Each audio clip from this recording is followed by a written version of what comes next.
The Denver neighborhoods of Globeville, Elyria, Swansea, Five Points, Cole, Clayton, Whittier, and Skyland are located in the middle of the largest food desert in Denver. According to the United States Department of Agriculture, a food desert, shown here in green, is defined as a low-income neighborhood or community with limited access to affordable and nutritious food.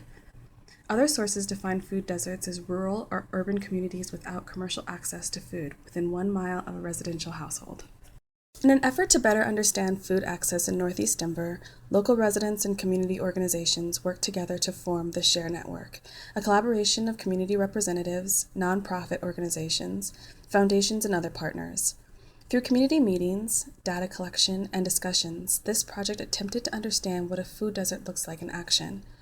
What are the experiences of residents? What are the barriers to healthy eating and active living? And what can these stories tell us about future solutions to the issues of community food insecurity?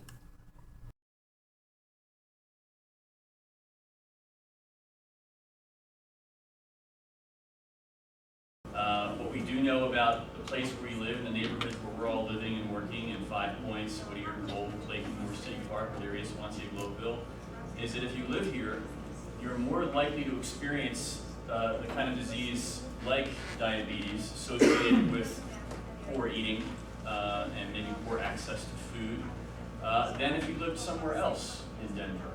So it's an individual challenge sometimes that we face, as Lupita recounted, sort of make an individual choice for yourself and for your family, but it's also a community challenge. It's about working together as a community and taking charge and saying we can together ensure that we have access to healthy food and that we're going to learn and make the right choices for ourselves so we can live healthier lives and that our kids can live healthier lives. One of the first steps in the food assessment was the collection of personal stories about food access and consumption from community residents. Resident researchers connected with their neighborhoods through surveys and community meetings, documenting and highlighting the lived experiences of the community. In a way, yes, you're collecting data, but in a much bigger sense, it's about advocacy. It's about being a food advocate and having conversations with people about what really moves them. What is it that they're struggling with in a personal way? One of the key lessons from the data and story collection was the fact that food access not only looks differently from community to community, but also family to family. Individual stories highlighted different barriers to healthy eating, ranging from cost to transportation, and even just quality of accessible food. And yet, these stories shared a community focus in common as patterns emerged. Obstacles to individual access were connected to the community's story. Yeah, this is a historic issue, and a lot of folks don't know, but this community was redlined kind of back in the day, and so right in the alley at Ray Street, African Americans weren't permitted to live beyond a certain section of the city, and so if you're not welcome and encouraged to be outside of that, then you've got to build and thrive right here. Five Points area, any need you had, you could meet it within the community. You could walk to, from your medical needs, dental needs, shoes, shopping, restaurants, movie theater, dancing, whatever. When that food was taken out of the community, then that caused the neighboring businesses to suffer, die, and go away, because when they had to leave to go get the food, while I'm out, let me handle all this other stuff. And so you start supporting, your local people less and less. The national story about food access is often one which has seen stores in urban centers move to suburban communities or close entirely. Stores follow the consumers with higher income, often the households who are moving away from urban centers. This map highlights the trends in the number of grocery stores by zip code in Denver over the past 15 years. The zip codes of 80216 and 80205, shown here in red, are the home of Northeast Denver Food Desert. From this data, we can see that the neighborhoods in these zip codes are the only communities which have seen a decrease in the number of grocery stores. In fact, nearly every other zip code has seen an increase in the number of accessible food outlets. Taken with the fact that local businesses are closing, not only are residents in urban areas finding that they must travel further to get to a store, but in addition, the dollars that they use to buy food are leaving their communities. This increased distance between stores means that owning a car became one of the primary connections between a family and a grocery store. As travel time increased, residents became more reliant on public transportation for access to their nutritional needs. In a car, the expected travel time from Harrington Elementary School to Safeway is 7 minutes. By bus, the same trip takes 27 minutes. Pues yo hago la mayoría de mis compras es en Sam's, que queda aquí en Stapleton, y me hago 45 minutos de ida y 45 minutos de vuelta. Me hago 1 hora para ir, pero yo siento que en esas tiendas es donde he podido encontrar alimentos de buena calidad. Yo sé que está retirado de aquí dentro de mi comunidad, pero yo quiero que mi familia coma cosas saludables. Entonces por eso yo prefiero salir o tardar en ir a un lugar y a otro, pero para poderles buscar buena calidad a mis hijos. First of all, you know, the definition of a food desert is, 1 mile walking distance of healthy, accessible, cheap food from your house. And so you can't, when I started in this district, we had 1 grocery store for 55,000 residents. So that just puts in perspective.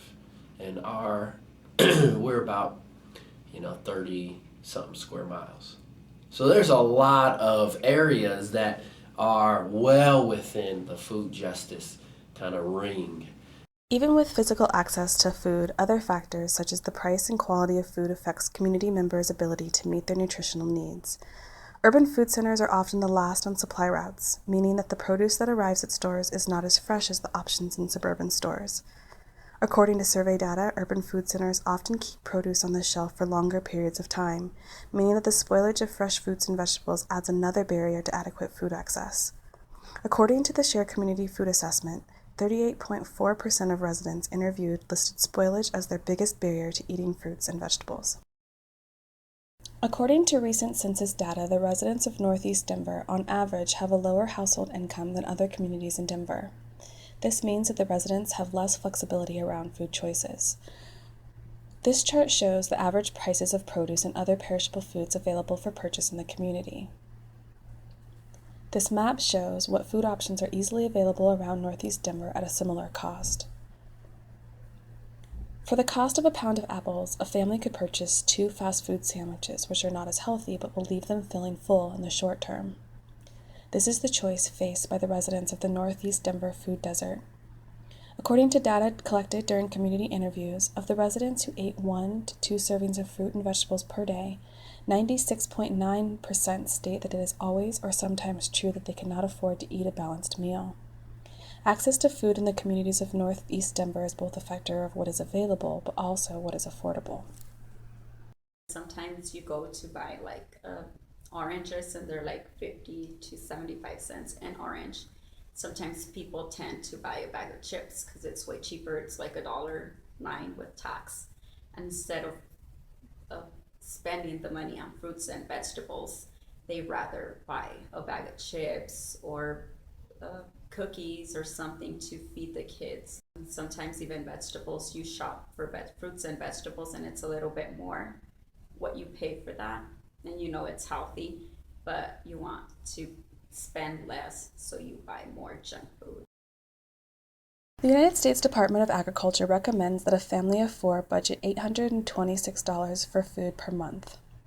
This recommendation equals 25% of the average household income in Northeast Denver. As a result, 40% of respondents to the food assessment survey said that they could not afford to eat a balanced meal.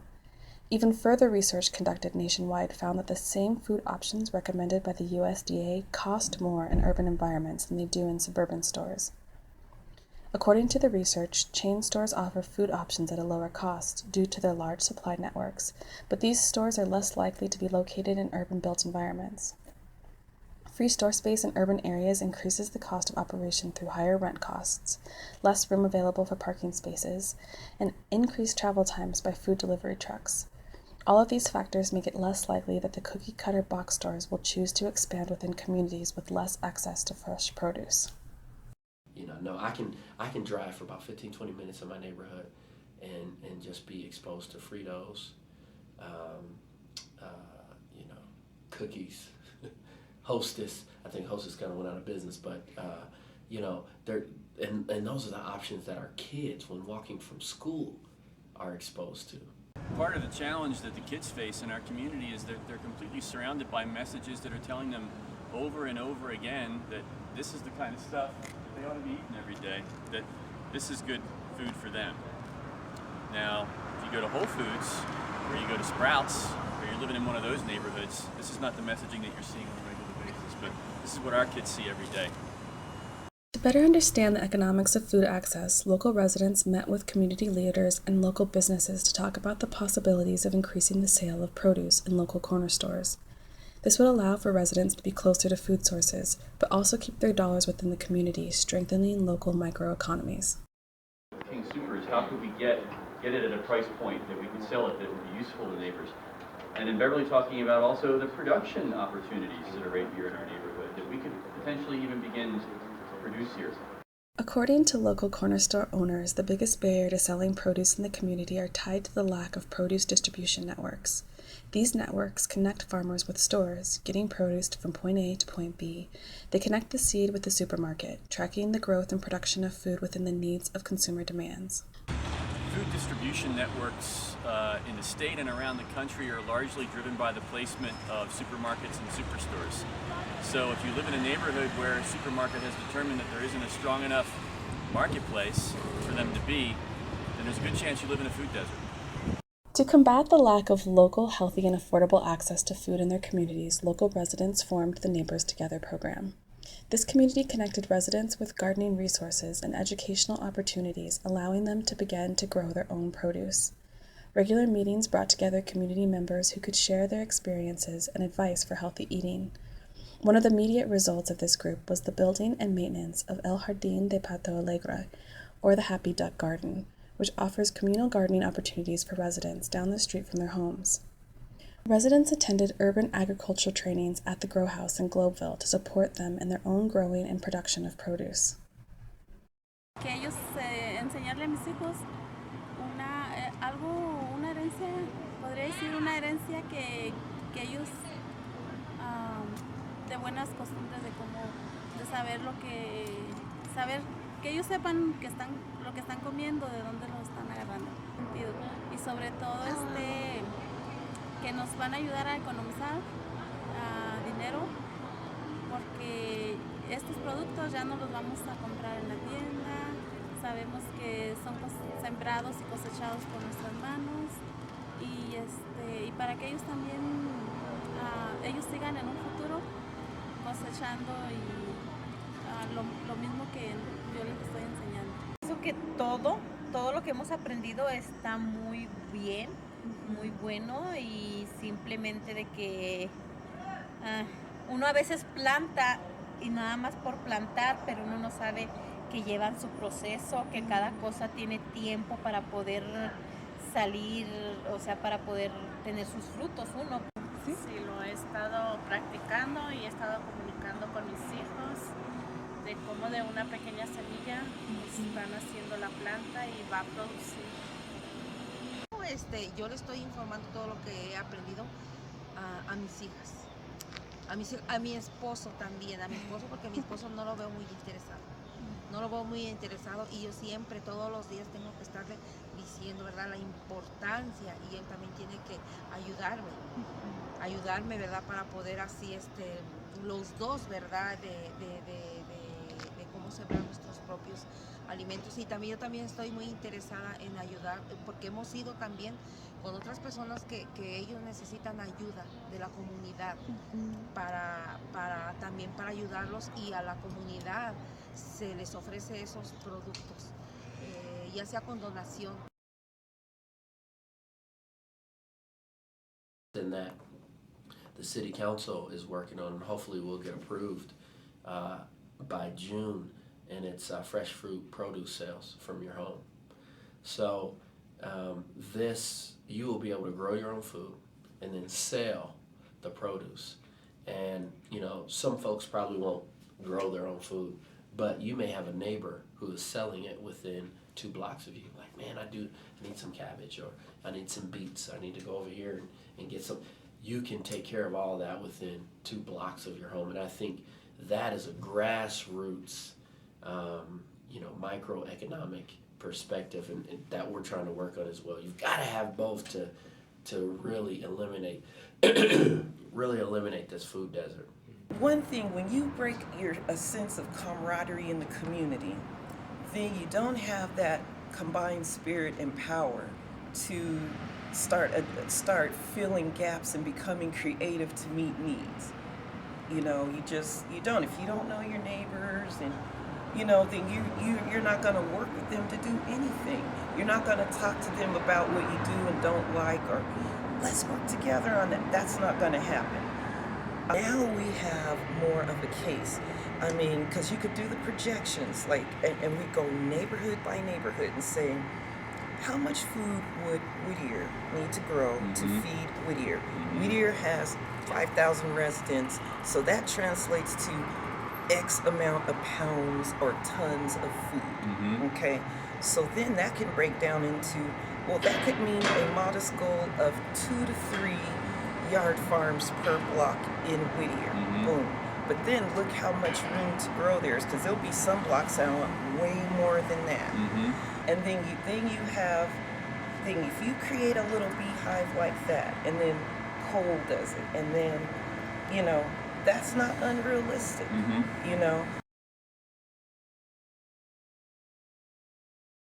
The Sheriff Food Assessment's findings have led to 3 recommendations for sustaining just local food access. First, we can continue to increase the local production of produce for use within the community. Already, steps are being taken to address this option with the recent passage of the Residential Home Sales Ordinance by the Denver City Council. After registering their households, community members can grow and then sell produce from their gardens to their community, recouping costs and helping support future growing. While this offers a valuable new option, we also need to take into account residents without access to a backyard for growing, and instead use window boxes in apartments and collective growing spaces they share with their neighbors.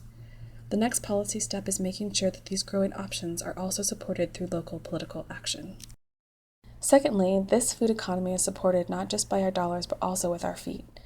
Urban communities offer opportunities for direct access to food that does not rely on a car or bus, but can be located at the block down the street. Through supporting local farmers markets, local produce sales, and local businesses who are willing to increase their sale of fresh produce, the solution is one which does not replicate the current model, but instead promotes new collaborative opportunities. Stop by a farmer's market not just for the food, but the music, the conversation, and the connections. Finally, we can increase the educational opportunities around already existing healthy eating and active living opportunities. Starting with schools, community events, and local organizations such as churches and youth groups, we can shed light on the already present options. Start a cooking class for your neighbors. Have an open house in your garden. Sponsor a community dinner at your church, whatever allows us to raise the community dialogue around our food. These activities are already happening. It's not about starting over, but connecting the progress that is already being made. There was a time when the neighborhoods of Northeast Denver were in better balance. There were community stores that provided access to healthy food and a thriving local small business sector. That's not the case now. Today, grocery stores don't see their neighborhoods as a viable market. Food distribution networks don't reach our blocks. Small business owners without these anchor businesses have dwindled, and those who remained respond to an overabundance of cheap, unhealthy food that surrounds our children and families in our stores and on our billboards. But this is not a story about victims or deficits. This is a story about neighbors coming together to build a community that supports health for everyone. Here in Northeast Denver, we have land to produce healthy food. We have corner stores to sell it, and we have voice to change systems and policy to increase access to healthy food. We can create and sustain a healthy neighborhood. There is no one solution like there is no one story of access, but that is not to say that there cannot be a story of progress and movement, a story of community, agency, and praxis.